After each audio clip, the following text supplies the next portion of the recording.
60ನೇ ಅಧ್ಯಾಯ 1ನೇ ವಾಕ್ಯ. ಏಳು ಪ್ರಕಾಶಿಸು, ಓದಮ್ಮ.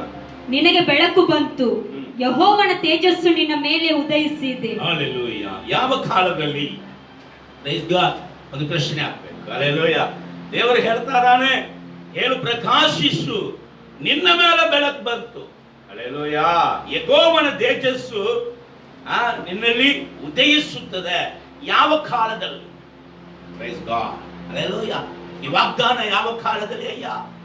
ಸಂತೋಷವಾಗಿರುವಾಗಲ, ಅಥವಾ ದೇಶದಲ್ಲಿ ಯಾವುದೇ ಅಪಘಾತಗಳು ನಡೆಯದೇ ಇರುವಾಗಲ, ದೇಶವು ಬಗಲ ಆಶೀರ್ವಾದವಾಗಿ ಇರುವಾಗಲ ಅಂತ ಕೇಳುವುದಾದ್ರೆ ಕೆಳಗಿನ ವಾಕ್ಯವು, ಇಗೋ ಕತ್ತಲು ಭೂಮಿಯನ್ನು ಆವರಿಸಿದೆ.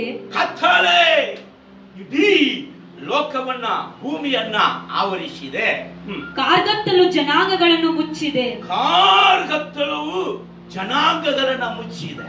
ಆ ದಿನಗಳಲ್ಲಿ, ಅಂತ ಸಮಯದಲ್ಲಿ ನೀನು ಎದ್ದೇಳು, ನೀನು ಪ್ರಕಾಶಿಸು, ಯೆಹೋವನ ತೇಜಸ್ಸು ನಿನ್ನ ಮೇಲೆ. ಹಲ್ಲೆಲೂಯಾ.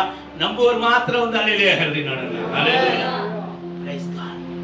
ಅಂದ್ರೆ ಜನರು ಕತ್ತಲೆ ನೋಡಿದ್ದಾರೆ, ಕಾರ್ಗತ್ತಲೆ ಅವರು ಈ ಕಾಲದಲ್ಲಿ 6 ತಿಂಗಳಾಗಿ ನೋಡ್ತಾ ಇದ್ದಾರೆ ಭಾರತ ದೇಶದಲ್ಲಿ. ಹಲ್ಲೆಲೂಯಾ. Praise Lord. ಸುಮಾರು ಒಂದು 6 ತಿಂಗಳಾಗಿ, ಸುಮಾರು ಒಂದು 10 ತಿಂಗಳಾಗಿ ಇಡೀ ಜಗತ್ತು ಕಾರ್ಗತ್ತಲೆಯನ್ನ ಏನ್ ಮಾಡ್ತಾ ಇದೆ? ನೋಡ್ತಾ ಇದೆ. ಅಯ್ಯೋ, ಈ ತರ ಕೊರೋನಾ ಈ ತರ ಒಂದು ರೋಗ, ಭಯಂಕರ ಕ್ರೂರವಾದ ರೋಗ, ಇದರಿಂದ ಅವರ ವ್ಯಾಪಾರಗಳು ಕಟ್ಟಿತ್ತು, ಇದರಿಂದ ಕುಟುಂಬಗಳು ತಂದೆ ಇಲ್ಲದೆ, ತಾಯಿ ಇಲ್ಲದೆ, ಮಕ್ಕಳಿಲ್ಲದೆ ಭಯಂಕರವಾದ ಒಂದು ಗೋಳಾಟದಲ್ಲಿ ನಾವು ಇದ್ದೇವೆ. ಇಂಥ ಉಪದ್ರವವು ಯಾವಾಗಪ್ಪ? ಈ ಕಾರ್ಗತ್ತಲೆ ವಿಶೇಷವಾಗಿದೆ. ಇದನ್ನ ಯಾವತ್ತೂ ನಾವು ಕಂಡಿಲ್ಲ. ಈ ಕಾರ್ಗತ್ತಲೆ ಯಾವಾಗ ನಮ್ಮ ಜೀವಿತದಲ್ಲಿ ಇದರಿಂದ ಬಿಡುಗಡೆ ಎಂಬುದಾಗಿ ಹೇಳುತ್ತಾ ಇದ್ದಾರೆ. ಬಟ್ ಇದಕ್ಕಿಂತ ಕ್ರೂರವಾದ ಕಾರ್ಯಗಳು ಭೂಮಿಯಲ್ಲಿ ನಡೆಯಲಿಕ್ಕಿದೆ. ಹಲ್ಲೆಲೂಯಾ. ಇದುವೇ ಭಯಂಕರ ಅಂತಾರೆ. ಇದಕ್ಕಿಂತ ದೊಡ್ಡ ದೊಡ್ಡ ಭಯಂಕರವಾದ ಕಾರ್ಯಗಳು ಈ ಭೂಮಿಯಲ್ಲಿ, ನಾವು ಜೀವಿಸುವಂತ ಈ ಭೂಮಿಯಲ್ಲೇ ನಡೆಯಲಿಕ್ಕಿದೆ. ಆದರೆ ಹಲ್ಲೆಲೂಯಾ, ಅಂತ ಕತ್ತಲೆ, ಅಂತ ಕಾರ್ಗತ್ತಲೆ ಭೂಮಿಯಲ್ಲಿ ಇರುವಂತ ದೇವರನ್ನ ನಂಬದೇ ಇರುವಂತ ಜನಾಂಗಗಳಿಗೆ ಹೊರತು ದೇವರ ಮಕ್ಕಳಕ್ಕಾದರೂ ಎದ್ದೇಳು, ಪ್ರಕಾಶಿಸು, ನಿನ್ನ ಮೇಲೆ ಯೆಹೋವನ ತೇಜಸ್ಸು. ಹಲ್ಲೆಲೂಯಾ.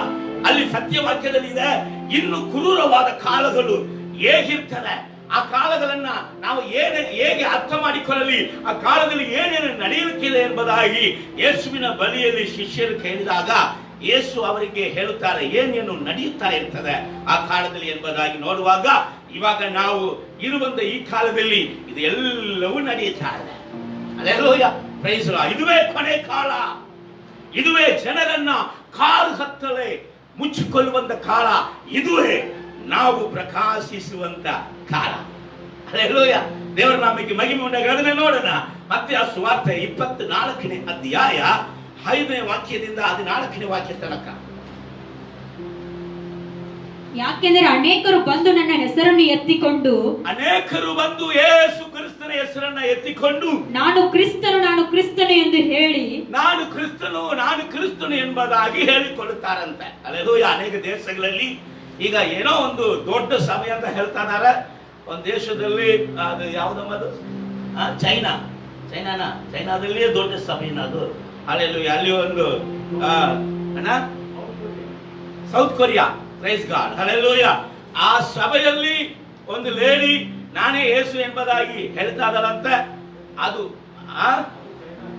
ಚೈನಾದು. ಹಲ್ಲೆಲೂಯಾ. ಅದರಲ್ಲಿ ಅಂದ್ರೆ ಒಳ್ಳೆ ಆತ್ಮೀಕ ಜೀವಿತದಲ್ಲಿ ಒಂದು ದೊಡ್ಡ ಸಭೆಯಾಗಿ ಬೆಳೆದಂತ ಆ ಸಭೆಯಲ್ಲಿ ಇಂಥ ಒಂದು ಅಸಂಭವವಾದ ಒಂದು ಕಾರ್ಯಗಳು ನಡೆಯುತ್ತಾ ಇದೆ. ಅದೇನ ಯೇಸು ಅವತ್ತೇ ಹೇಳಿಟ್ಟ. ನಾವು ಒಂದು 10 ವರ್ಷ ಹಿಂದೆ ಇದೆಲ್ಲ ಸರಿಯಾಗಿ ಕೇಳಿಲ್ಲ. ಹಲ್ಲೆಲೂಯಾ. ಬಟ್ ಇವತ್ತು ಅದು ಬಹಿರಂಗವಾಗಿ ಆ ಕಾರ್ಯಗಳು ಏನಾಗ್ತಾ ಇದೆ, ಬರುತ್ತಾ ಇದೆ. ನಾನೇ ಯೇಸು ಎಂಬುದಾಗಿ ಅವ್ರು ಅನ್ಕೊಳ್ತಾರೆ. ಅವ್ರು 2ನೇ ಬರುವಣಿಗೆ ಸಿದ್ಧವಾದ್ರಂತೆ. ಯಾಕೆಂದ್ರೆ ಯೇಸು ಇವತ್ತು ಯಾರು ರೂಪದಲ್ಲಿ ಬಂದಿದ್ದಾರಂತೆ, ಹುಡುಗಿಯ ರೂಪದಲ್ಲಿ ಬಂದಿದ್ದಾರೆ ಎಂಬುದಾಗಿ ಆ ಹುಡುಗಿಯನ್ನ ಎಲ್ಲರೂ ಯೇಸು ಎಂಬುದಾಗಿ ನಂಬ್ತಾರೆ. ಹಲ್ಲೆಲೂಯಾ. ಯೇಸು ಹೇಳಿದಂತ ಕಾರ್ಯಗಳು ನಡೆಯುತ್ತಾ ಇದೆ. ನೆಕ್ಸ್ಟ್, ಎಷ್ಟೋ ಜನರನ್ನು ಮೋಸಗೊಳಿಸುವರು. ಎಷ್ಟೋ ಜನರನ್ನ, ದೇವರನ್ನ ನಂಬಿದಂತ ಜನರನ್ನ, ವಾಕ್ಯಗಳನ್ನ ಕೇಳಿದಂತ ಜನರನ್ನ, ಕೇಳದೇ ಇದ್ದಂತ ಜನರನ್ನು ಕೂಡ ಇವರು ಮೋಸಗೊಳಿಸುತ್ತಾರೆ. ಇದಲ್ಲದೆ ಯುದ್ಧಗಳಾಗುವುದನ್ನು, ಇದಲ್ಲದೆ ಇನ್ನು ಯುದ್ಧ ಆಗುವುದು, ಯುದ್ಧವಾಗುವ ಹಾಗಿದೆ ಎಂಬ ಸುದ್ದಿಗಳನ್ನು, ಹಲ್ಲೆಲೂಯಾ, ಈಗಾಗಲೇ ನಾವು ಹೇಳ್ತಾ ಇದೀವಿ. ಈಗಾಗಲೇ ನಮ್ಮ ಎಲ್ಲ ಆರ್ಥಿಕ ಪರಿಸ್ಥಿತಿ ಕೆಟ್ಟೋಗಿದೆ. ಈಗಲೇ ನಮಗೆ ಏನಾಗಬಾರದು, ಬೇರೆ ದೇಶದೊಂದಿಗೆ ಯುದ್ಧ ಆಗಬಾರದು ಎಂಬುದಾಗಿ ಎಲ್ಲರೂ ಕೇಳ್ತಾ ಇದ್ದೇವೆ. ಆದ್ರೆ ಯೇಸು ಹೇಳ್ತಾ ಇದ್ದಾನೆ, ಯುದ್ಧ ನಡೆಯಲಿಕ್ಕಿದೆ. ಹಲ್ಲೆಲೂಯಾ. ದೇಶಗಳು ಆರ್ಥಿಕ ಪರಿಸ್ಥಿತಿ ಕೆಟ್ಟೋಗಿ ಊಟಕ್ಕೆ ಗೆದಿಲ್ಲದಂತೆ ಈ ಪರಿಸ್ಥಿತಿಯಲ್ಲಿ ಕೂಡ ಯುದ್ಧ ನಡೆಯಲಿಕ್ಕಿದೆ. ಇನ್ನೂ ಆರ್ಥಿಕ ಪರಿಸ್ಥಿತಿ ಏನಾಗ್ತದೆ, ಕೆಳಮಟ್ಟಕ್ಕೆ ಹೋಗುವಂತ ಒಂದು ಪರಿಸ್ಥಿತಿ ಬರ್ತದೆ. ನೀವು ಕೇಳಬೇಕಾಗಿರುವುದು, ಕಳವಳ ಪಡದಂತೆ ನೋಡಿಕೊಳ್ಳಿರಿ. ಇದೆಲ್ಲ ನಡೀತದಂತ ನೀವು ಕೇಳಬೇಕಾಗಿರುವುದೇ, ಆದರೆ ಕಳವಳ ಕೊಳ್ಳಬೇಡ. ಯಾರಿಗೆ? ಶಿಷ್ಯರಿಗೆ. ಹಲ್ಲೆಲೂಯಾ. ಯಾರಪ್ಪ ಶಿಷ್ಯರು? ಯೇಸು ಕ್ರಿಸ್ತನ ವಾಕ್ಯನ ಹಿಡಿದು, ಅಪ್ಪ ಇದರಲ್ಲಿ ಏನೆಲ್ಲ ಇದೆಯೋ ಹೇಳಿದೆಯೋ ಇದರಂತೆ ನಾನು ನಡೆಯುತ್ತೇನೆ ಎಂಬುದಾಗಿ ಒಪ್ಪಿಸಿಕೊಟ್ಟವನೇ ಶಿಷ್ಯನು. ಸಭೆಗೆ ಬರುವವರೆಲ್ಲ ಶಿಷ್ಯರಲ್ಲ. ಹಲ್ಲೆಲೂಯಾ. ಸತ್ಯ ವಾಕ್ಯದಲ್ಲಿ ಏನೇನು ಬರೆದಿದೆಯೋ, ನಾನು ಏನೇನು ಮಾಡಬೇಕು ಎಂಬುದಾಗಿ ಬರೆದಿದೆಯೋ ಅದನ್ನ ಮಾಡುತ್ತೇನೆ, ಯಾವುದೆಲ್ಲ ಮಾಡಬಾರದು ಎಂಬುದಾಗಿ ಬರೆದಿದೆಯೋ ಅದನ್ನ ಮಾಡಲಪ್ಪ ಎಂಬುದಾಗಿ ಈ ಸತ್ಯವಾಕ್ಯದಂತೆ ನಡೆಯುವವನು ಕಳವಳ ಕೊಳ್ಳದಿರು. ಹಲ್ಲೆಲೂಯಾ.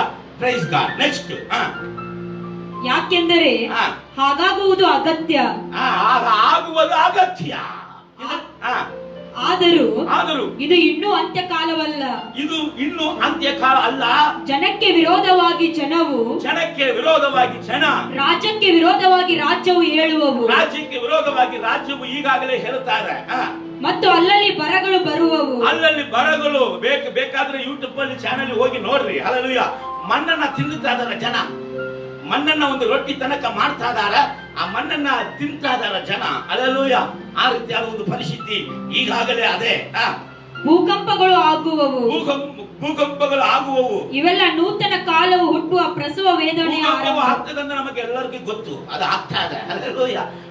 ಈಗ ಓದುವರನು ಒಂದು 15 ದಿವಸ ಒಳಗಾಗಿ ಫಿಲಿಪೈನ್ಸ್ ದೇಶದಲ್ಲಿ ಭೂಕಂಪವಾಗಿದೆ, ಮತ್ತೆ ಇನ್ನೊಂದು ದೇಶದಲ್ಲಿ ಭೂಕಂಪ ಆಗಿದೆ ಎಂಬುದಾಗಿ ನ್ಯೂಸ್ಗಳು ಬರ್ತಾರೆ. ಇವೆಲ್ಲ ನೂತನ ಕಾಲವು ಹುಟ್ಟುವ ಪ್ರಸವ ವೇದನೆ ಪ್ರಾರಂಭ. ಓಕೆ, ಇದು ನೂತನ ಕಾಲ ಹುಟ್ಟುವಂತ ಪ್ರಸವ ವೇದನೆಯ ಪ್ರಾರಂಭ ಎಂಬುದಾಗಿ ದೇವರಲ್ಲಿ ಹೇಳ್ತಾರಾನೆ. ನೋಡೋಣ, 14ನೇ ವಾಕ್ಯ ಓದಿದಿ. ಇದಲ್ಲದೆ ಪರಲೋಕ ರಾಜ್ಯದ ಈ ಸುವಾರ್ತೆಯು ಸರ್ವ ಲೋಕದಲ್ಲಿ ಎಲ್ಲಾ ಜನಾಂಗಗಳಿಗೆ ಸಾಕ್ಷಿಯಾಗಿ ಸಾರಲಾಗುವುದು. ಇಂಥ ಒಂದು ಸಿಚುವೇಶನ್ ಅಲ್ಲಿ ದೇವರ ಸುವಾರ್ತೆಯನ್ನ ಎಂಥ ದೊಡ್ಡ ವ್ಯಕ್ತಿಯು ಅಡ್ಡಿ ಮಾಡಕ್ಕಾಗಲ್ಲ, ಎಂತ ಅಧಿಕಾರಿಯು ಅಡ್ಡಿ ಮಾಡಕ್ಕೆ ಆಗುವುದಿಲ್ಲ. ಹಲ್ಲೆಲೂಯಾ. ಆ ಸುವಾರ್ತೆ ಎಲ್ಲ ಸಕಲ ಕುಲದ ಭಾಷೆ ಜನರಿಗೆ ಸಾರಲ್ಪಟ್ಟೇ ಬರುತ್ತದೆ. ಸಾರಲ್ಪಟ್ಟದ ಮೇಲೆಯೇ ಅಂತ್ಯವು ಬರುತ್ತದೆ. ಹಲ್ಲೆಲೂಯಾ. ಈ ಕಾಲಗಳು ಬರುವಾಗ ನಾನು ಬೈಬಲ್ ಹಿಡಿಯಕ್ಕಾಗಲ್ವೋ?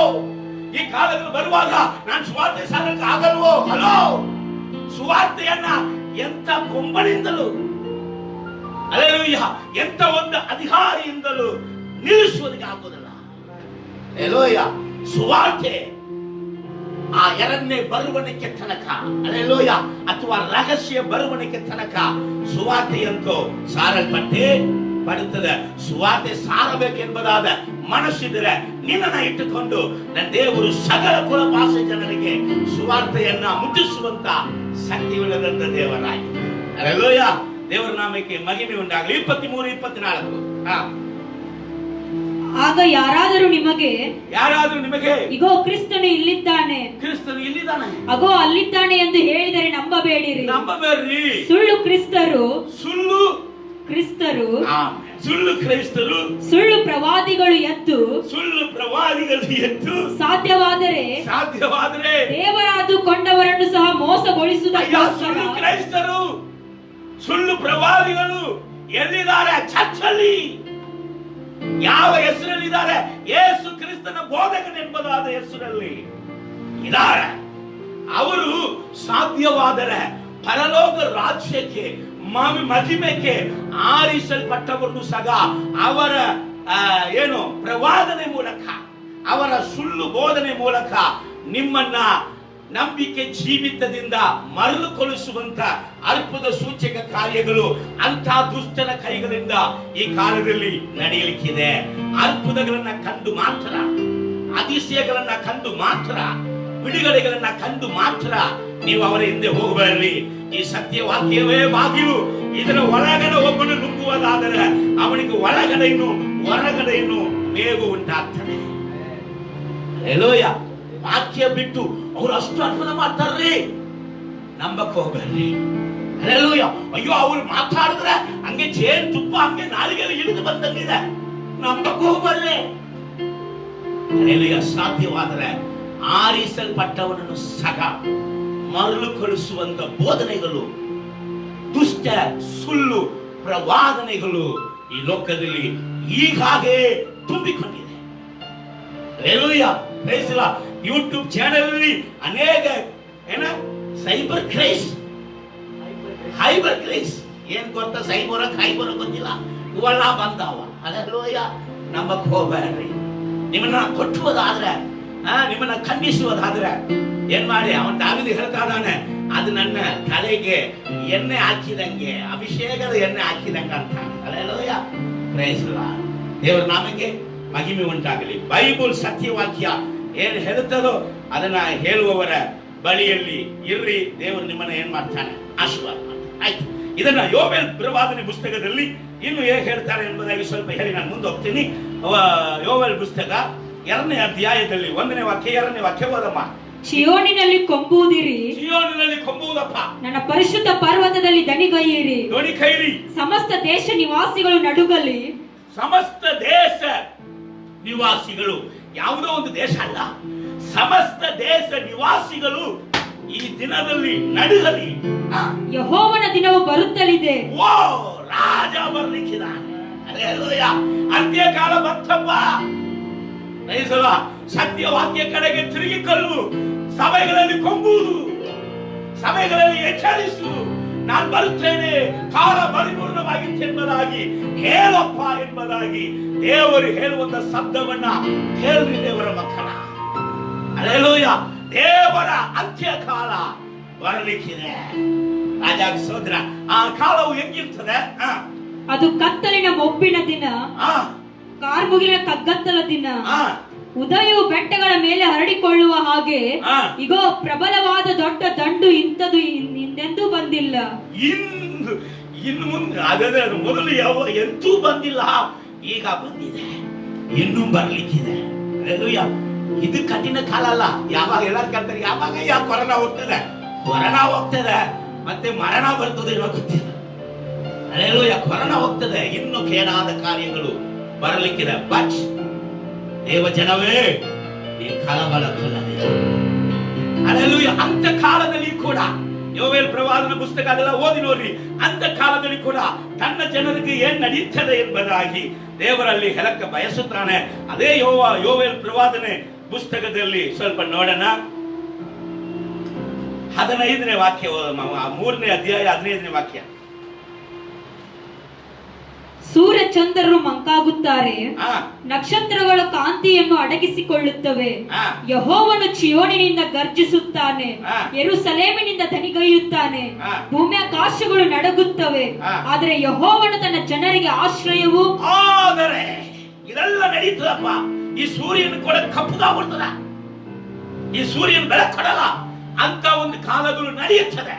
ಇನ್ನು ಕುರುಳವಾದ ಕಾಲಗಳು ಬರುತ್ತದೆ. ಆದರೆ ಆ ದಿವಸದಲ್ಲಿ ಇರುವಂತ ತನ್ನ ಜನರಿಗೆ ಯೆಹೋವನು ಮಾಡುವಂತ ಕಾರ್ಯ ಏನು? ಆಶ್ರಯವು. ಆಶ್ರಯವು.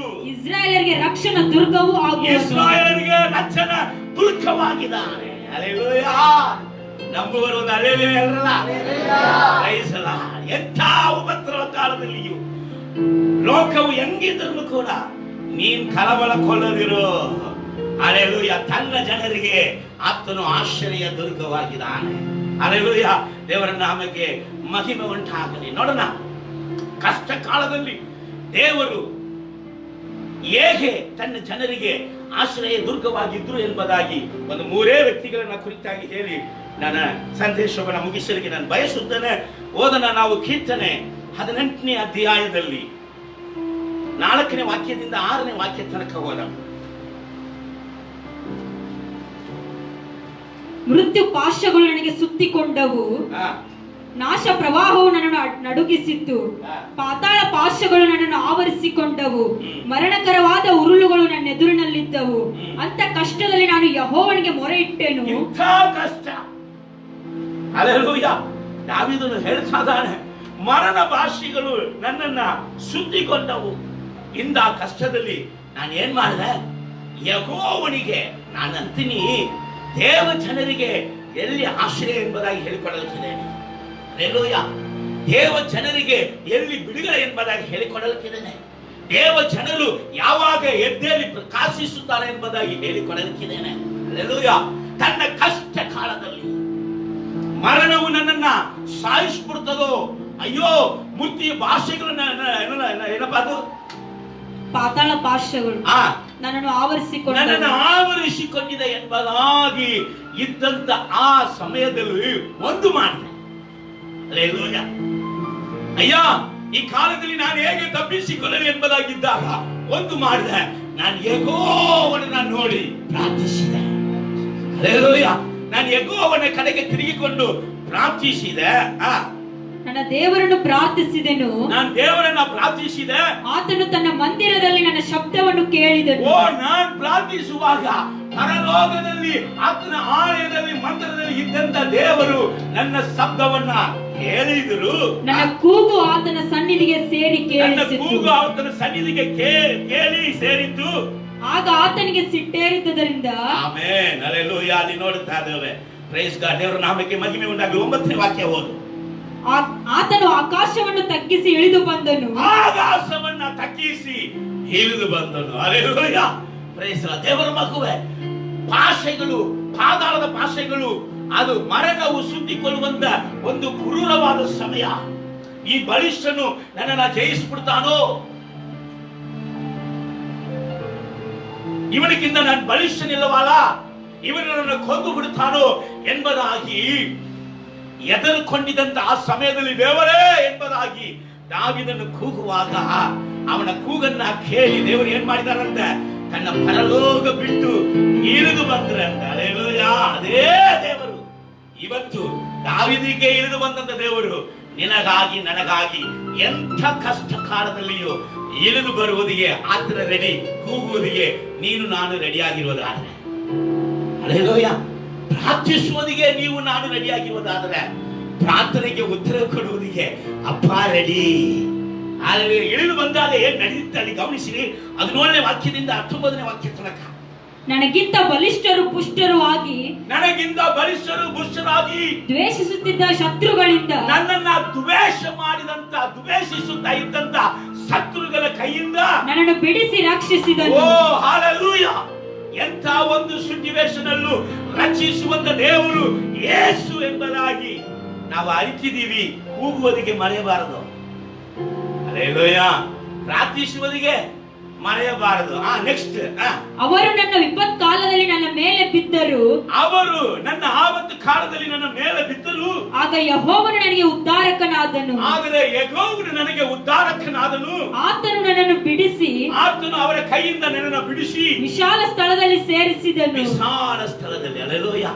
ಅಯ್ಯ, ಮನುಷ್ಯನ ವೈರಿತನವಾಗಿರಲಿ, ನಿನ್ನನ್ನು ಎದುರಿಸುವಂತ ವೈರಿತನ ಶಾಳವಾಗಿರಲಿ, ನಿಮ್ಮನ್ನ ಎದುರಿಸುವಂತ ವೈರಿತನ ರೋಗವಾಗಿರಲಿ, ನಿಮ್ಮನ್ನ ಎದುರಿಸುವಂತ ವೈರಿತನ ಮನುಷ್ಯನಾಗಿರಲಿ, ಹಲ್ಲೆಲೂಯಾ, ಮಾಟ ಮಂತ್ರವಾಗಿರಲಿ, ಹಲ್ಲೆಲೂಯಾ, ನಷ್ಟವಾಗಿರಲಿ, ದರಿದ್ರವಾಗಿರಲಿ, ದೇವರ ನೋಡಿ ಕೂಗುವಾಗ ಅದು ಎಂತ ದೊಡ್ಡದಾಗಿದ್ರು ಅದರ ಕೈಯಿಂದ ಬಿಡಿಸಿ, ಅದನ್ನ ಅಳಿಸಿ ನಿನ್ನನ್ನ ವಿಶಾಲವಾದ ಸ್ಥಳದಲ್ಲಿ, ಹಲ್ಲೆಲೂಯಾ. ಅಪ್ಪ, ಈ ಲಾಕ್ ಡೌನ್ ಅಲ್ಲಿ ನಾನು ಸೇವೆ ಮಾಡಕ್ಕೆ ಆಗ್ಲಿಲ್ಲ ಅಂತ ಕೂಗ್ತಾ ಇದೆಯೋ, ನೀ ದೇವರಿಗೆ ಪ್ರಾರ್ಥಿಸುವಾಗ ನಿನಗೆ ಬಿಡುಗಡೆಯಿಂದ ಅಗಲವಾದ ಬಾಗಿಲನ್ನ ತೆರೆದು ಅದ್ಭುತ ಸೂಚಕ ಕಾರ್ಯಗಳನ್ನ ನಿನ್ನ ಕೈಯಿಂದ ನಡೆಸಿ ಅನೇಕ ಸಾವಿರಾರು ಜನರು ದೇವರ ಕಡೆಗೆ ಬರುವಂತೆ ದೇವರು ಮಾಡಲಿಕ್ಕಿದ್ದಾರೆ. Hallelujah, praise the Lord. ದೇವರ ನಾಮಕ್ಕೆ ಮಹಿಮೆ ಉಂಟಾಗಲಿ. ಎರಡನೇ ವ್ಯಕ್ತಿಯನ್ನ ತೋರಿಸಿಕೊಡ್ತೀನಿ ನೋಡಿ. ಇವನಿಗೆ ಬಹಳ ದುಃಖ. ಇವನ್ ದುಃಖಕ್ಕೆ ಕಾರಣ ಏನ್ ಗೊತ್ತಾ? ಜನರು ಇವನಿಗೆ ಮಾಡಿದಂತ ದ್ರೋಹ, ಸ್ವಂತ ಜನರು ಇವನಿಗೆ ಮಾಡಿದಂತ ದ್ರೋಹ, ಇವನ ಕೆಟ್ಟ ಪರಿಸ್ಥಿತಿಯಲ್ಲಿ, ಇವನ ಬಡತನದಲ್ಲಿ, ಇವನ ಕಟ್ಟುಗಳಲ್ಲಿ ಅಥವಾ ಇವನ ಉಪದ್ರವದಲ್ಲಿ ಅವರ ದ್ರೋಹವನ್ನ ಶ್ರಮಿಸುವುದಕ್ಕೆ ಆಗದೆ ಕುಕ್ಕಿ ಹೋಗುತ್ತಾನೆ. Hallelujah, praise the Lord. ಆದ್ರೆ ದೇವರು ಏನ್ ಮಾಡಿದ್ರು ಗೊತ್ತಾ? ಸ್ವಲ್ಪ ಗಮನಿಸೋಣ. ಆದಿಕಾಂಡ 41ನೇ ಅಧ್ಯಾಯ 51ನೇ ವಾಕ್ಯ, 52ನೇ ವಾಕ್ಯ.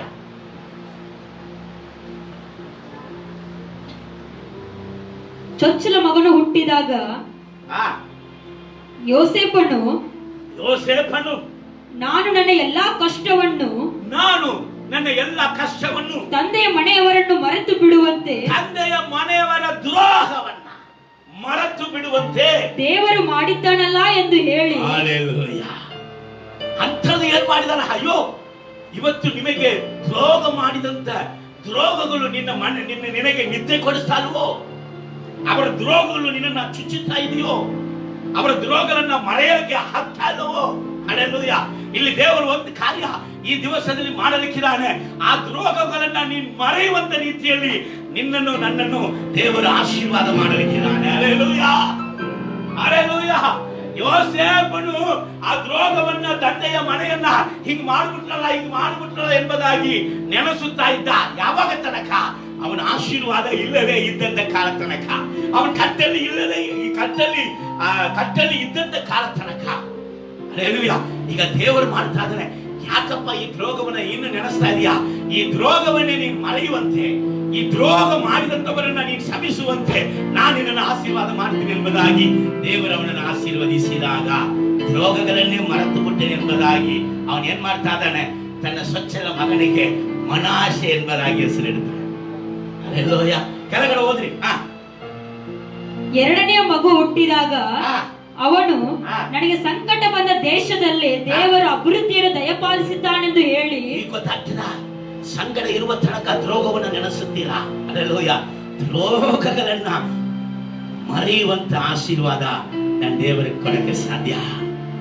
ದ್ರೋಹಗಳನ್ನ ಶ್ರಮಿಸಿ ಬಿಟ್ಟು ಬಿಡುವಂತೆ, ಅದರ ಮೇಲೆ ಚಿಂತೆಯನ್ನೇ ಹಾಕದೇ ಇರುವಂತ ಆಶೀರ್ವಾದದಲ್ಲಿ ನಿನ್ನನ್ನು ನನ್ನನ್ನು ತರುವುದಕ್ಕೆ ನನ್ನ ದೇವರಿಗೆ ಶಕ್ತಿ ಉಂಟು. Hallelujah, praise God. ಮೂರನೇ ವ್ಯಕ್ತಿಯನ್ನ ತೋರಿಸಿ ನಾನು ಮುಗಿಸ್ತೇನೆ. 2 ಅರಸರ ಪುಸ್ತಕ 3ನೇ ಅಧ್ಯಾಯದಲ್ಲಿ 16ನೇ ವಾಕ್ಯ 17ನೇ ವಾಕ್ಯ ಸ್ವಲ್ಪ ಓದಮ್ಮ. ಅನಂತರ ಎಲೀಷನು ಇಸ್ರಾಯೇಲರ ಅರಸನಿಗೆ ಈ ಹಳ್ಳದಲ್ಲಿ ತುಂಬಾ ಗುಂಡಿಗಳನ್ನು ಮಾಡಿರಿ, ಗಾಳಿ ಮಳೆಗಳು ಕಾಣದಿದ್ದರೂ ಇದು ನೀರಿನಿಂದ ತುಂಬುವುದು. ಹಲ್ಲೆಲೂಯಾ. ಗಾಳಿಯನ್ನ ನೀವು ಕಾಣುವುದಿಲ್ಲ, ಮಳೆಯನ್ನ ಕಾಣುವುದಿಲ್ಲ, ನೀನು ಅಗಿದಂತ ಹಳ್ಳಗಳು ಏನಾಗ್ತದೆ? ತುಂಬಲ್ಪಡುತ್ತದೆ. Hallelujah, praise the Lord. ಕೆಳಗೆ ಓದು. ನೆಕ್ಸ್ಟ್. ನೀವು ನಿಮ್ಮ ಕುರಿ ದನಗಳು ಎಲ್ಲಾ ಪಶುಗಳು ಕುಡಿಯಬಹುದು ಎಂಬುದಾಗಿ ಯೆಹೋವನು ಅನ್ನುತ್ತಾನೆ. ಅಲೋ, ನಿನ್ ಜೀವಿತದಲ್ಲಿ ಗಾಳಿಯೇ ಇಲ್ಲ, ನಿನ್ ಜೀವಿತದಲ್ಲಿ ಮಳೆಯೇ ಇಲ್ಲ, ಆದ್ರೆ ನೀರಡಿಕೆ. ಎಲ್ಲಿ ಹೋಗುವುದು ನೀರಿಕೆ? ನೀರಿಲ್ಲದೆ ನಾನು ಸಾಯ್ತೇನೆ ಎಂಬುದಾದ ಒಂದು ಪರಿಸ್ಥಿತಿ ಬರುವಾಗ ದೇವರು ಹೇಳ್ತಾ ಇದ್ದಾನೆ, ಗಾಳಿಯನ್ನು ನೋಡಲ್ಲ, ಮಳೆಯನ್ನು ನೋಡಲ್ಲ, ಆದ್ರೆ ಒಂದು ಮಾಡು, ಅದು ಏನವದು ಮಣ್ಣನ್ನ ಹಾಕಿ. Hallelujah, praise the Lord. Hallelujah. ನೀನ್ ಮಣ್ಣು ಹಾಕಿದ್ರೆ ಸಾಕು, ಎಷ್ಟು ಉದ್ದು ಎಷ್ಟು ಮೊಳ ನೀನ್ ಜಾಸ್ತಿ ಆಗಿದೆಯೋ ಅಷ್ಟು ನೀರನ್ನ ನಾನು ತುಂಬಿಸ್ತೇನೆ. ಹಲ್ಲೆಲೂಯಾ. ಇದು ಪರಿಸ್ಥಿತಿ ಯಾವಾಗ ಬಂತು ಎಂಬುದಕ್ಕೆ ಕೇಳಬೇಕು. ಸ್ವಲ್ಪ ಗಮನಿಸಿರಿ, ಅದನ್ನ ನಾನು ಓದಿ ತೋರಿಸ್ತೇನೆ. 2 ಅರಸರ ಪುಸ್ತಕ 3ನೇ ಅಧ್ಯಾಯ 5ನೇ ವಾಕ್ಯದಿಂದ 11ನೇ ವಾಕ್ಯ ತನಕ. ಆದರೆ ಅಹಾಬನು ಮರಣ ಹೊಂದಿದ ನಂತರ ಇವನು ಇಸ್ರಾಯೇಲರ ಅರಸನಿಗೆ ವಿರೋಧವಾಗಿ ತಿರುಗಿ ಬಿದ್ದನು. ಆದುದರಿಂದ ಅರಸನಾದ ಯೋರಾಮನು ಒಡನೆ ಇಸ್ರಾಯೇಲರನ್ನು ಕೂಡಿಸಿಕೊಂಡು ಸಮಾರ್ಯದಿಂದ ಹೊರಟು ಯೆಹೂದ್ಯರ ಅರಸನಾದ ಯೆಹೋಷಾಫಾಟನಿಗೆ ದೂತರ ಮುಖಾಂತರವಾಗಿ, ಮೋವಾಬರ ಅರಸನು ನನಗೆ ವಿರೋಧವಾಗಿ ತಿರುಗಿ ಬಿದ್ದಿದ್ದಾನೆ, ಮೋವಾಬರೊಡನೆ ಯುದ್ಧ ಮಾಡುವುದಕ್ಕೆ ನೀನು ನನ್ನ ಜೊತೆಯಲ್ಲಿ ಬರುತ್ತೀಯೋ ಎಂದು ಹೇಳಿ ಕಳುಹಿಸಿದನು. ಅದಕ್ಕೆ ಯೆಹೋಷಾಫಾಟನು, ಬರುತ್ತೇನೆ, ನಾನು ನೀನು ನನ್ನ ಜನರು ನಿನ್ನ ಜನರು, ನನ್ನ ಕುದುರೆಗಳನ್ನು ನಿನ್ನ ಕುದುರೆಗಳು ಒಂದೇ ಅಲ್ಲವೋ ಎಂದು ಉತ್ತರ ಕೊಟ್ಟು ಯಾವ ಮಾರ್ಗವಾಗಿ ಹೋಗಬೇಕೆಂದು ವಿಚಾರಿಸಿದಾಗ. ಏನಾದ್ರೂ ಅರ್ಥ ಆಯ್ತಾ? ಕೇಳ್ತಾ ಇದ್ದೀರಿ, ಏನಾದ್ರೂ ಅರ್ಥ ಆಯ್ತಾ? ಹಲ್ಲೆಲೂಯಾ. ಮೋವಾಬಿ ಅರಸನು ಇಸ್ರಾಯೇಲ್ ದೇಶದ ಅರಸನಿಗೆ ವಿರೋಧವಾಗಿ ಅವನ ಕಾರ್ಯಗಳನ್ನ ಮಾಡಿದಾಗ ಈಗ ಇಸ್ರಾಯೇಲ್ ಅರಸನ ಏನ್ ಮಾಡ್ತಾ ಇದ್ದಾನೆ? ಯೋರಾಮನ ಅರಸನು ಮತ್ತೆ ಯೆಹೂದ ಅರಸನಾಗಿರುವಂತ ಯೋಸಪಾಟನಿಗೆ ಒಂದು ಅವನ ಹತ್ರ ಸಹಾಯ ಕೇಳ್ತಾ ಇದ್ದಾನೆ. ಏನಂದ್ರೆ, ಈಗ ನಾನು ಮೋವಾಬ್ ಅರಸನ ಸಂಗಡ ಏನ್ ಮಾಡ್ತೇನೆ, ಅವ್ನು ನನಗೆ ವಿರೋಧವಾಗಿ ಎದ್ದೇಳ್ಬಿಟ್ಟ, ಅವನ ಹತ್ರ ನಾನು ಯುದ್ಧಕ್ಕೆ ಹೋಗ್ತೀನಿ, ನನಗೆ ಸಹಾಯಕನಾಗಿ ಬರುತ್ತೀಯಾ ಅಂತ. ಈಗ ಯೋಸಪಾಟನು ದೇವರಿಗೆ ಪ್ರಿಯವಾದ ಒಬ್ಬ ವ್ಯಕ್ತಿ. ಅಲ್ಲೆಲೂಯಾ. ಈ ಕಡೆ ನೋಡಿದ್ರೆ ಇಸ್ರಾಯೇಲರ ಅರಸನು, ಆ ಕಡೆ ನೋಡಿದ್ರೆ ಯೆಹೂದ ಅರಸನು, ಇನ್ನೊಬ್ಬನು ಯೋರಾಮ್ ಅರಸನು, 3 ಜನ ಎಲ್ಲಿ ಹೋಗ್ತಾ ಇದಾರೆ? ಮೋವಾಬಿಯ ಅರಸನ ಬಳಿಯಲ್ಲಿ ಹೋಗಿ ಯುದ್ಧ ಮಾಡಕ್ಕೆ ಹೋಗ್ತಾರ. ಯುದ್ಧ ಮಾಡಕ್ಕೆ ಹೋಗುವಾಗ 7 ದಿವಸಗಳು ಅವರು ತಿರುಗಾಡ್ತಾರೆ. ಆದ್ರೆ ಎಲ್ಲ ಮರುಭೂಮಿ ಆಗಿದೆ, ಅಲ್ಲಿ ನೀರೇ ಇಲ್ಲ. ಅಲ್ಲಿ ಅನೇಕ ಸೈನಿಕರು ಉಂಟು, ಅವರು ತಗೊಂಡು ಹೋಗಿದಂತ ಕುದುರೆಗಳು ಉಂಟು, ಎಲ್ಲ ಉಂಟು, ಅವರ ಮಿರುಗ ಜೀವಿಗಳು ಉಂಟು. ಆದ್ರೆ ಒಂದಕ್ಕೂ ಸದಾ ಅಲ್ಲಿ ಏನಿಲ್ಲ, ನೀರು ಸಿಕ್ಕಲಿಲ್ಲ. ಈ ಸಮಯದಲ್ಲಿ ಇಸ್ರಾಯೇಲ್ ಅರಸನು ಒಂದು ಮಾತು ಹೇಳ್ತಾನೆ, ಗಮನಿಸು. ಓದು ಮತ್ತೆ ಕಂಟಿನ್ಯೂ ಆಗಿ. ಯೋಷಾಫಾಟನು ದೂತರ ಮುಖಾಂತರವಾಗಿ, ಯೋವಾಬರ ಅರಸನು ನನಗೆ ವಿರೋಧವಾಗಿ ತಿರುಗಿ ಬಿದ್ದಿದ್ದಾನೆ, ಮೋವಾಬ್ಯರೊಡನೆ ಯುದ್ಧ ಮಾಡುವುದಕ್ಕೆ ನೀನು ನನ್ನ ಜೊತೆಯಲ್ಲಿ ಬರುತ್ತೀಯೋ ಎಂದು ಹೇಳಿ ಕಳುಹಿಸಿದನು. ಅದಕ್ಕೆ ಯೆಹೋಷಾಫಾಟನು, ಬರುತ್ತೇನೆ, ನಾನು ನೀನು, ನನ್ನ ಜನರು ನಿನ್ನ ಜನರು, ನನ್ನ ಕುದುರೆಗಳು ನಿನ್ನ ಕುದುರೆಗಳು ಒಂದೇ ಅಲ್ಲವೋ ಎಂದು ಉತ್ತರ ಕೊಟ್ಟು ಯಾವ ಮಾರ್ಗವಾಗಿ ಹೋಗಬೇಕೆಂದು ವಿಚಾರಿಸಿದಾಗ ಯೋರಾಮನು ಎದೋಮರ ಅರಣ್ಯ ಮಾರ್ಗವಾಗಿ ಅಂದನು. ಆಗ ಇಸ್ರಾಯೇಲ್ ಯಹೂದ ಎದೋಮ್ ರಾಜ್ಯಗಳ ಅರಸನು ಹೊರಟು ಸುತ್ತಾದ ದಾರಿಯಿಂದ 7 ದಿವಸ ಪ್ರಯಾಣ ಮಾಡಿದರು. ಮಾರ್ಗದಲ್ಲಿ ಅವರ ಸೈನಿಕರಿಗೂ ಅವರ ತನ್ನ ಪಶುಗಳಿಗೂ ನೀರು ಸಿಕ್ಕದೆ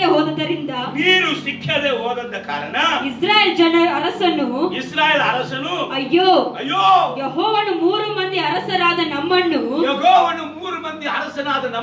ಮೋವಾಬರ ಕೈಗೆ ಒಪ್ಪಿಸುವುದಕ್ಕೋಸ್ಕರ ಇಲ್ಲಿಗೆ ಬರಮಾಡಿದ್ದಾನೆ ಎಂದು ಗೋಳಾಡಿದನು. ಹೌದು, ನಾವು ಸಾಯ್ತೀವಿ, ನೀರಿಲ್ಲದೆ ಹೇಗೆ ಬದುಕಲಿ, ಊಟ ಇಲ್ಲದೆ ಪರವಾಗಿಲ್ಲ, ಸ್ವಲ್ಪ ನೀರು ಕುಡಿದಾದ್ರೂ ಜಗಳ ಮಾಡ್ಬೋದು, ಯುದ್ಧ ಮಾಡ್ಬೋದು. ಹಲ್ಲೆಲೂಯಾ. ನೀರೇ ಇಲ್ಲದಿದ್ರೆ ಏನ್ ಮಾಡ್ಲಿ? ಹಲ್ಲೆಲೂಯಾ. ಅದಕ್ಕೆ ಪಾಸ್ಟರ್ ನಾವು ಚರ್ಚಿಗೆ ಬರ್ತಾ ಇಲ್ಲ, ನೀರ್ ಬರ್ತಲ್ಲ, ನಾನೇನ್ ಮಾಡ್ಲಿ ಅಂತಾರೆ ಕೆಲವು. ಹಲ್ಲೆಲೂಯಾ. ಪ್ರೈಸ್ ಇಲ್ಲ. ನೀರೇ ಇಲ್ಲದೆ ಏನ್ ಮಾಡ್ಲಿ ಮನೆ? Praise God. ದೇವರ ನಾಮಕ್ಕೆ ಸ್ತೋತ್ರವಾಗಲಿ. ಸರಿ, ಅಲ್ಲಿ ಇವನು ಈ ರೀತಿಯಾಗಿ ಕೂಗಾಡುವಾಗ ಯೋಸಪಾಟನು ಹೇಳ್ತಾ ಇದ್ದಾನೆ, ಯಾಕಪ್ಪ ಇಲ್ಲಿ ನಿಮ್ಮ ದೇಶದಲ್ಲಿ ಪ್ರವಾದಿಯೇ ಇಲ್ವಾ? ಇಲ್ಲಿ ಯಾರಾದ್ರೂ ಪ್ರವಾದಿಗಳು ಇದ್ದಾರ? ದೇವರ ಮಾತನ್ನ ಕೇಳಿ ಹೇಳುವವರು ಇದ್ದಾರ ಎಂಬುದಾಗಿ ಹೇಳಿದಾಗ ಅವರ ಬಳಿಯಲ್ಲಿ ಎಲೀಷನನ್ನ ಬರೆ ಮಾಡಿದಾಗ ಎಲೀಷನು ಹೇಳ್ತಾ ಇದ್ದಾನೆ, ನೀನೇನ್ ಮಾಡು, ಇಂಥ ಅರಣ್ಯ ಸ್ಥಳದಲ್ಲಿ ಹಲ್ಲೆಲೂಯಾ 400 ಫೂಟು ನೀನು ಮಣ್ಣು ಹಾಕಿದ್ರು ಕೂಡ, 500 ಫೂಟು ಮಣ್ಣು ಹಾಕಿದ್ರು ಕೂಡ ಅಲ್ಲಿ ಬೋರಲ್ಲಿ ನೀರು ಸಿಕ್ಕುವುದಿಲ್ಲ. ಅಂತ ಸ್ಥಳದಲ್ಲಿ ನಿಮಗೆ ಎಷ್ಟು ಶಕ್ತಿ ಇದೆಯೋ ಅಷ್ಟು ಏನ್ ಮಾಡ್ರಿ, ಮಣ್ಣನ್ನ ಅಗಿರಿಯಪ್ಪ. ನೀನ್ ಮಳೆಯನ್ನು ಕಾಣುವುದಿಲ್ಲ, ಗಾಳಿಯನ್ನು ಕಾಣುವುದಿಲ್ಲ, ಬಟ್ ನೀನ್ ಹಾಕಿದಂತ ಸ್ಥಳದಲ್ಲಿ ನೀರುಗಳು ಉಂಟು. ಹಲ್ಲೆಲೂಯಾ. ಇದನ್ನ ಮಾಡುವುದು ನನ್ನ ಯೆಹೋವನಿಗೆ ಏನಪ್ಪ ಈಸಿಯಾದ ಕಾರ್ಯ, ಅದಕ್ಕೆ ಸುಲಭ ಎಂಬುದ. ಹಲ್ಲೆಲೂಯಾ. Praise the Lord. ದೇವರ ಮಗುವೇ, ಇವತ್ತು ನೀವು ಅರ್ಥ ಮಾಡಿಕೊಳ್ಳುತ್ತೀರಾ? ದೇವರ ವಾಕ್ಯ ಹೇಳ್ತಾ ಇದೆ, ಅದರ ಒಂದು ಮಾಡಬೇಕು. ಗಾಳಿ ನಿನ್ನಿಂದ ಗಾಳಿ ಬೀಸಂತ ನೀನು ಹೇಳಿದ್ರೆ ಗಾಳಿ ಬೀಸ್ತದ? ಬೀಸಂಗಿಲ್ಲ. ಹಲ್ಲೆಲೂಯಾ. ಮೋಡವು ಬರ್ಲಿಯಪ್ಪ ಅಂತ ಹೇಳಿದ್ರೆ ಮೋಡವು ಬರ್ತದ? ಬರಂಗಿಲ್ಲ. ಮಳೆ ಬರಪ್ಪ ಎಂಬುದಾಗಿ ಹೇಳಿದ್ರೆ ಮಳೆ ಬರ್ತದ? ಬರಂಗಿಲ್ಲ. ಇದು ಯಾವುದು ನಿನ್ನಿಂದ ಮಾಡಕ್ ಆಗಲ್ಲ. ಅದರ ಒಂದು ಆಗ್ತದೆ. ನೀನೇನ್ ಮಾಡ್ಬೇಕು? ನೀನ್ ನಿಂದಂತ ಸ್ಥಳದಲ್ಲಿ ಮಣ್ಣನ್ನ ಅಗೀರಿಯಪ್ಪ. ಹಲ್ಲೆಲೂಯಾ. ಅದನ್ನ ನಿಮ್ಮ ಕನ್ನಡ ಭಾಷೆಯಲ್ಲಿ ಮಾತಾಡಬಹುದು. ನಾನು ಮತ್ತೆ ತಪ್ಪಾಗಿ ಮಾತಾಡ್ಬಿಡ್ತೀನಿ ಅನ್ನೋ ಭಯವಾಗ್ತದೆ. ಹೋದ್ರ? ಹಲ್ಲೆಲೂಯಾ. ಸ್ತೋತ್ರ. ದೇವರ ನಾಮಕ್ಕೆ ಮಹಿಮೆಗೊಂಡಾಗಿ ಆಗಿರೋ ಮಾರ, ಎಷ್ಟು ಉದ್ದ ಆಗಿದ್ಯೋ, ಎಷ್ಟು ಅಗಲ ಆಗಿದ್ಯೋ, ಬೆಳಗ್ಗೆ ನೋಡು ಅಲ್ಲಿ ಏನಿರ್ತದೆ, ನೀರಿರ್ತದೆ. ಅವ್ರು ಕೇಳ್ಬೇಕಾಯ್ತು, ಅಯ್ಯ ಅರಣ್ಯದಲ್ಲಿ ಇದೀನಿ, ಪ್ರವಾದಿ ಏನಂತೀಯ, ಇದನ್ನ ಹೇಗೆ ಮಾಡಲಿಕ್ಕೆ ಸಾಧ್ಯ ಎಂಬುದಾಗಿ ಅವ್ರು ಕೇಳಿಲ್ರಿ. ಹಲ್ಲೆಲೂಯಾ. ಅವ್ರಿಗೆ ಪ್ರವಾದಿ ಮಾತುಗಳನ್ನ ಕೇಳಿದ ಕೂಡಲೇ ಅವ್ರು ಏನ್ ಮಾಡಿದ್ರು, ಅಲ್ಲಿ ಎಲ್ಲ ಸ್ಥಳಗಳಲ್ಲಿ ಹೋಗಿ ಮಣ್ಣನ್ನ ಅಗಿದ್ರು. ಏನ್ ನಡೆದಿತ್ತು? ಆತನು ತನ್ನ ದೃಷ್ಟಿಯಲ್ಲಿ ಅಲ್ಪವಾಗಿರುವ ಈ ಕಾರ್ಯದ ಹೊರತಾಗಿ ಮೋವಾಬ್ಯರನ್ನು ನಿಮ್ಮ ಕೈಗೆ ಒಪ್ಪಿಸುವನು. ಇದು ಮಾತ್ರ ಅಲ್ಲ, ಮೋವಾಬ್ಯನು ನಮ್ಮನ್ನು ಕೊಂದು ಬಿಡ್ತಾನೆ ಎಂಬುದಾಗಿ ಹೆದರ್ತಿಯ ಇಸ್ರಾಯೇಲ್ ಅರಸನೇ, ಮೋವಾಬ್ಯರನ್ನು ಸಗ ನಿನ್ನ ಕೈಗೆ ಆತನು ಒಪ್ಪಿಸಿಕೊಡ್ತಾನೆ. ನೀವು ಅವರ ಕೋಟೆ ಕೊತ್ತಲುಗಳುಳ್ಳ ಪಟ್ಟಣಗಳನ್ನು, ವಿಶೇಷವಾದ ಎಲ್ಲಾ ಊರುಗಳನ್ನು ಸ್ವಾಧೀನ ಮಾಡಿಕೊಂಡು ಎಲ್ಲಾ ಹಣ್ಣಿನ ಮರಗಳನ್ನು ಕಡಿದು ಹಾಕಿ ಬಾವಿಗಳನ್ನು ಮುಚ್ಚಿಬಿಟ್ಟು ಹೊಲಗಳನ್ನು ಕಲ್ಲು ತುಂಬಿಸಿ ಹಾಳು ಮಾಡುವಿರಿ ಎಂದು ನುಡಿದನು. ಪ್ರಾತಃ ಕಾಲ ನೈವೇದ್ಯವನ್ನು ಸಮರ್ಪಿಸುವ ಹೊತ್ತಿನಲ್ಲಿ ಪಕ್ಕನೆ ಎದೋಮಿನ ಕಡೆಯಿಂದ ನೀರು ಬಂದು ದೇಶದಲ್ಲೆಲ್ಲ ತುಂಬಿಕೊಂಡಿತ್ತು. ಅರಸರುಗಳು ತಮಗೆ ವಿರೋಧವಾಗಿ ಯುದ್ಧಕ್ಕೆ ಬಂದಿದ್ದಾರೆಂಬುದನ್ನು ಮೋವಾಬ್ಯರು ಕೇಳಿ, ಅಲ್ಲಿ ಅವ್ರಿಗೆ ಮಾತ್ರವಲ್ಲ, ಅವರ ಪಶುಗಳಿಗೆ, ಅವರ ಮಿರುಗ ಜೀವಿಗಳೆಲ್ಲ ಹೊಟ್ಟೆ ತುಂಬ ಕುಡಿಯುವಂತೆ ನೀರು ಅಲ್ಲಿ ಉಂಟಾಯಿತು. ನೀರು ಕೊಡುವುದು ದೇವರ ಶಕ್ತಿ, ಮಣ್ಣಾಗಿಯುವುದು ನೀನು ನಾನು ಮಾಡಬೇಕು. ಯಾವುದೆಂಬುದಾಗಿ ಕೇಳುವುದಾದ್ರೆ ನಾವು ಪ್ರಾರ್ಥನೆ ಮಾಡಬೇಕು. ಪ್ರಾರ್ಥನೆ ಎಂಬುದಾದ ಮಣ್ಣನ್ನ ನೀನು ಅಗಿಯದೇ ಇರುವ ತನಕ ನೀನು ಹುಚ್ಚಳು, ನಾನು ಹುಚ್ಚನಾಗ್ತೇನೆ. ಹಲ್ಲೆಲೂಯಾ. ಪ್ರಾರ್ಥನೆ ಎಂತ ಕಷ್ಟದಲ್ಲಿಯೂ, ಎಂತ ವೇದನೆಯಲ್ಲಿಯೂ, ಎಂತ ದುಃಖದಲ್ಲಿಯೂ, ಎಂತ ಶೋಧನೆಯಲ್ಲಿಯೂ ನೀನು ನಾನು ಮಾಡಬೇಕಾಗಿರುವಂತ, ನೀವು ನಾನು ಮಾಡಬೇಕಾಗಿರುವಂತ ಒಂದೇ ಕಾರ್ಯ ಪ್ರಾರ್ಥನೆ. ಹಲ್ಲೆಲೂಯಾ.